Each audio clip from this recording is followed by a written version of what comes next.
Story 6. What the Sonar Found. The K-329 left Murmansk on the 14th of November 1978.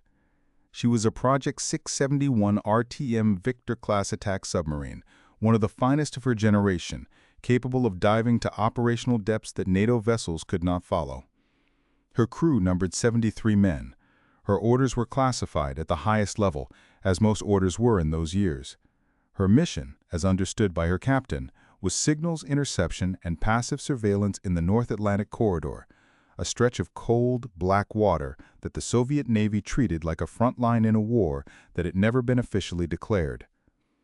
Her captain was Commander Alexei Grigorievich Volkov, 44 years old, decorated, former executive officer on 2 previous postings, a man described by his political officer as reliable in judgment, cold in temperament, unlikely to panic.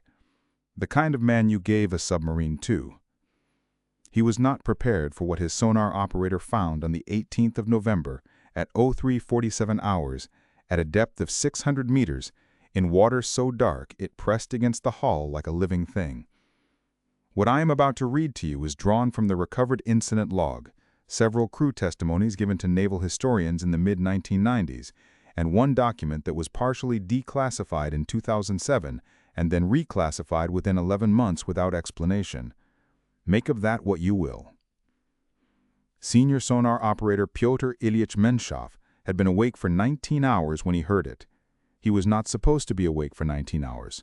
The rotation schedule aboard the K-329 was strict, 6 hours on, 6 hours off, the rhythm of it grinding every man down into a kind of functional exhaustion that passed for normalcy on long patrols. But Menshov had been unable to sleep. He told investigators later that the water had sounded different for 2 days before the incident. Not different in any way he could quantify, not different in any way that appeared on the instruments, just different to his ears, a quality in the passive sonar feed that he could not name but could not ignore. Other sonar operators hear silence and call it quiet. Menshov heard silence and called it texture. He had been doing this job for 11 years. He had spent more of his adult life underwater listening to the ocean than he had spent on the surface in daylight. The North Atlantic had its own vocabulary of sound, the long groaning of tectonic plates under pressure, the vast, slow migrations of biological life, the hollow geometries of deep-sea cold currents pressing against warmer layers above. He knew these sounds the way a man knows his own house at night. He knew which ones meant nothing, and which ones meant something, and which ones meant something he hadn't heard before. What he heard in those 2 days before the incident was the last category. The ocean sounded as if it were listening. What he heard at 03:47 hours was not silence. It came from directly below them. The K-329 was running at 600 meters, already at the lower edge of their safe operational envelope, drawn deeper by the thermal layers that masked their acoustic signature from American hydrophone arrays. Below them, the seafloor in that section of the North Atlantic lay at approximately 4,000 meters, a chasm, a cold, lightless tomb that no instrument they carried was designed to reach. The contact was at approximately 2,200 meters. Menshov ran his checks twice before he said anything. He calibrated the system. He ruled out biological returns, whale song, the groaning migrations of deep ocean life. He ruled out geological noise, the long, slow exhalation of the seafloor. He ruled out acoustic shadow artifacts, the sonar ghosts that sometimes appeared and vanished like dreams. What he was left with was a contact, solid, dense, large, very large. He pressed the intercom. "Con, sonar, I have a contact. Bearing 000 relative, range approximately 1,600 meters below our current depth, classification unknown." Commander Volkov was on the con within 2 minutes. He stood behind Menshov in the cramped sonar room and listened to the audio feed himself. He later described it in his log as a low-frequency pulsing, regular, approximately every 4 seconds, unlike any biological or mechanical signature in our classification library. He listened for 7 minutes. Then he asked the question that would define the next 48 hours. Is it moving? Menshov adjusted his filters, ran the bearing again, compared two samples taken 90 seconds apart. "No, sir," he said. "It is stationary." Commander Volkov returned to the Khan and composed a flash message to Northern Fleet Headquarters in Severomorsk. The message read, in part, "Contact bearing 000 relative at extreme depth beyond classification capability. Request guidance." The response came 3 hours later, after what Volkov later calculated must have been consultations at levels well above his own admiral's pay grade. It read, "Investigate and report. Approach with caution. Do not surface." They descended at 800. The K-329 was rated for operational depths of 400 meters, with a tested limit of approximately 550 meters. What Commander Volkov ordered, what he was ordered to order, was a descent into water that the submarine was not built to survive. He was a precise man. He noted in his log that he passed this information to Severomorsk and received in return a message that contained only 4 words. "Confirm receipt. Proceed immediately." The crew knew something was wrong before they were told. That is always the way on a submarine. The boat is small. 73 men share approximately 600 square meters of pressure-sealed space. Tension moves through a submarine crew the way pressure moves through water, invisibly, at great speed, arriving everywhere at once. The political officer, a young man named Kosakov, who had the bad habit of appearing in rooms just after decisions were made, found reasons to visit most of the stations that morning without asking any direct questions. He was doing what political officers did, taking the temperature, assessing, logging. Volkov watched him do it and said nothing. Kosakov's report, filed after the voyage, noted that crew morale was adequate, with appropriate vigilance. This was the language of a man who had seen the fear on everyone's face and had chosen not to call it by its name. At 0827, the K-329 passed through 700 meters. At 0841, they passed through 800 meters. The hull began to speak. Those who have never been aboard a submarine at depth do not understand that pressure is not silent. It works on the steel. It creaks and pops and groans in the frame and in the bulkheads, and the sound is not the mechanical sound of machinery. It is something more organic, something that sounds disturbingly like the hull is alive and afraid. Each sound carries into the interior through the bones of the structure, through the deck plates, through the welded frames. You feel it in your feet before you hear it in your ears. The men in the reactor room told investigators that the hull sounds at 800 meters were different from anything they had experienced on previous deep trials, that they had a regularity to them, almost a rhythm, as if the pressure were probing rather than pressing. At 900 meters, a hydraulic seal on the secondary ballast manifold began to weep. Engineering reported it. Volkov ordered it monitored. He did not order a halt. At 940 meters, Menshoff reported that the contact was still there, still stationary, still pulsing every 4 seconds, still large. He could give them a size now. He had been running passive ranging calculations for 2 hours. The methodology was inexact. Passive sonar was not designed for objects at this distance and depth. The acoustic environment at extreme depth introduced distortions that affected every variable. But Menshoff had cross-checked his calculations 3 times using different assumptions and arrived at the same number each time. He showed Volkov the figures. Volkov looked at them for a long moment. He was, as his political officer had noted, cold in temperament, unlikely to panic. "Run it again," he said. Menshoff ran it again. The estimate did not change. The object below them was approximately 900 meters in length. For context, a Nimitz-class aircraft carrier, the largest surface vessel in the American fleet at that time, was approximately 330 meters long. The object on Menshov's sonar was nearly 3 times that length. It was sitting at 2,200 meters of depth in the North Atlantic, pulsing every 4 seconds like a heart, and it had not moved since they first detected it. They reached 1,060 meters at 11:04 hours. The hull was singing by then, a constant low moan that the crew had stopped remarking on because remarking on it changed nothing. 3 more minor leaks had been reported and contained. The sonar room was ice cold. The passive arrays ran better in cold water, and the heating in that compartment had been deliberately reduced to improve sensitivity. Menshov sat in his coat and his headphones and did not take his eyes off the display. He had requested stimulants, the Soviet Navy's version of the pilot's Go pills, amphetamine tablets kept in a locked medical kit, and had been told no. He drank tea from a thermos and kept his hand steady through an act of will that he later described as the hardest thing he had ever done. The object below them had not moved. It pulsed every 4 seconds, steady as a heart. At 11:12, something changed. Menshov's hand went to the gain control. He pulled off his headphones and pressed one ear against the speaker housing. His voice when he spoke was very tearful. "Commander, the interval has changed." Volkov was at his side in seconds. "What do you mean?" "The pulse interval. It has been 4 seconds since we first detected it. It is now—" Menshov paused, counting. 3.8 seconds, and decreasing." The 2 men looked at each other. "Could be a calibration drift," the executive officer said from the doorway. He had appeared without anyone noticing. "It is not," Menshov said. "I recalibrated at 0900 and again at 1045. The system is accurate." Volkov straightened.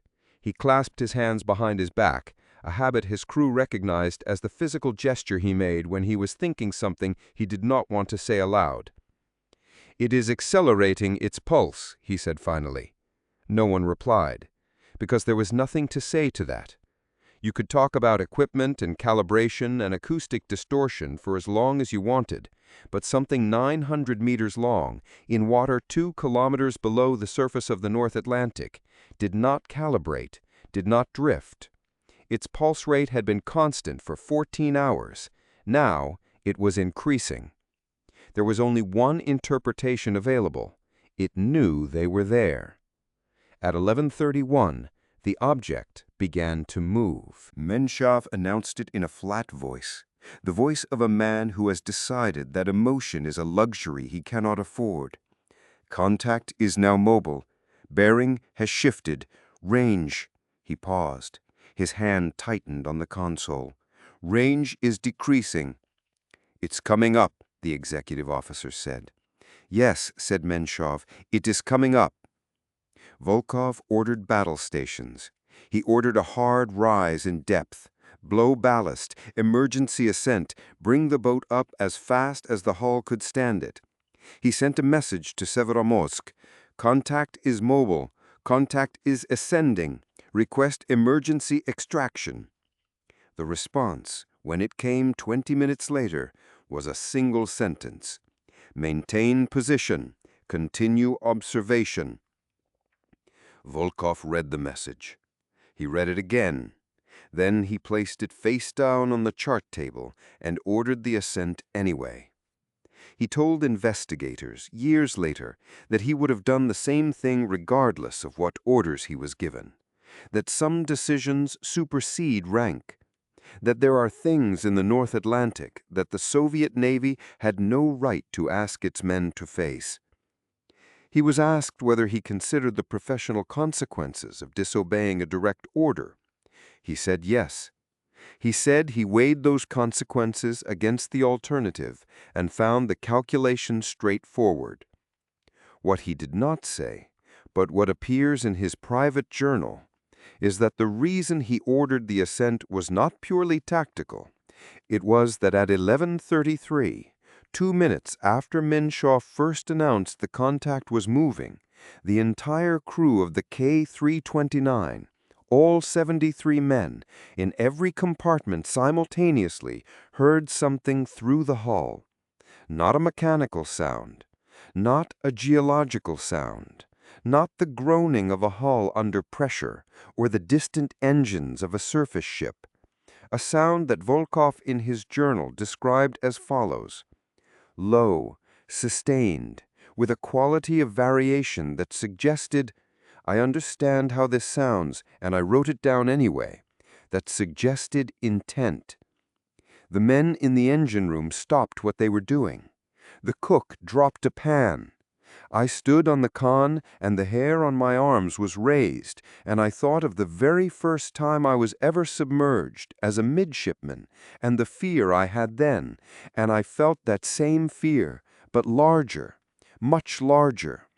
The sound lasted approximately 40 seconds. When it stopped, no one spoke for a long time. Then Kozakov crossed himself, the political officer, a party member. He crossed himself, and none of us said anything about it. The ascent took 47 minutes. During those 47 minutes, the contact closed the distance between them by 800 meters.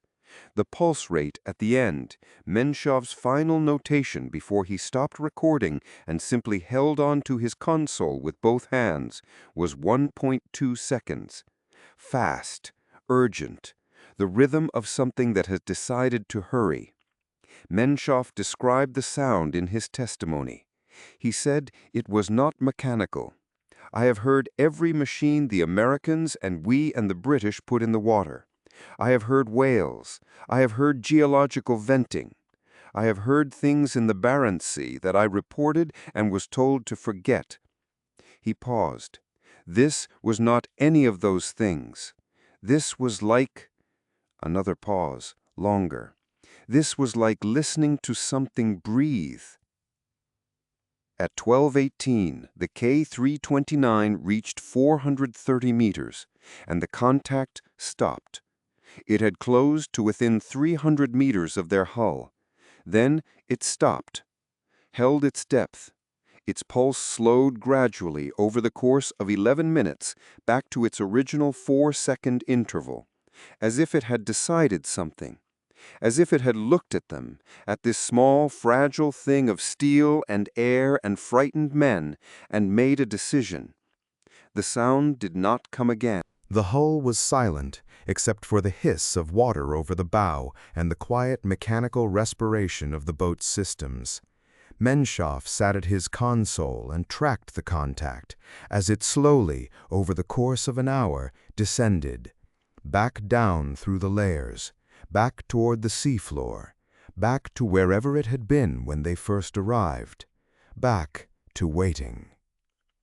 The K-329 surfaced in a gray North Atlantic swell at 1340 hours. Commander Volkov ordered radio silence broken and transmitted a full incident report to Severomorsk. Within 6 hours, 2 surface vessels were dispatched to their position. They were not rescue vessels. They were intelligence ships, carrying deep-towed sonar arrays and a contingent of men whose uniforms bore no unit insignia. Those men came aboard the K-329 while she was still on the surface. They spent 9 hours in the sonar room. They took every recording Menshov had made. They erased the ship's log entries for the 18th through 19th of November. They interviewed each member of the crew individually in a compartment that Volkov was not permitted to enter, in sessions that averaged 45 minutes each. They told the crew that what they had detected was an uncharted geological feature, a thermal vent system producing anomalous acoustic signatures. Senior sonar operator Menshov nodded and said he understood. He did not believe them. He had told investigators this without hesitation. A thermal vent does not accelerate, he said. A thermal vent does not slow down when you run from it. A thermal vent does not follow you. He was quiet for a moment. And a thermal vent does not stop. He was asked what he thought it was. He was quiet for a long time. I think, he said at last, that whatever is at the bottom of the North Atlantic has been there for a very long time, and I think that for most of that time nothing has been rude enough to go looking for it. He looked at his hands. We were rude enough, and it noticed, and it came up to look at us. He looked up, and then it decided we weren't worth the trouble. He paused. I try very hard, he said, to find that comforting. 3 of the 73 men aboard the K-329 that day refused to return to submarine service after the voyage. They were reassigned to shore posts, and their service records contain no explanation. 2 of them, in the 1990s, gave independent testimonies to the same researcher without knowing the other had spoken. Their accounts matched on every major detail, including the sound, including the 40 seconds of sound that the hull had transmitted into the bones of every man aboard. When the researcher asked each of them what they thought the sound had been, what that sustained, variable, low-frequency transmission had meant, both men gave, independently, the same answer. They said it sounded like a question. Whatever was down there could have covered it in an instant. But it stopped. It had come up 400 meters to look at us, and then it stopped. And it went back down. I keep asking myself, why did it stop? And the only answer I can find, the only answer that makes any sense at all, is the one that keeps me awake.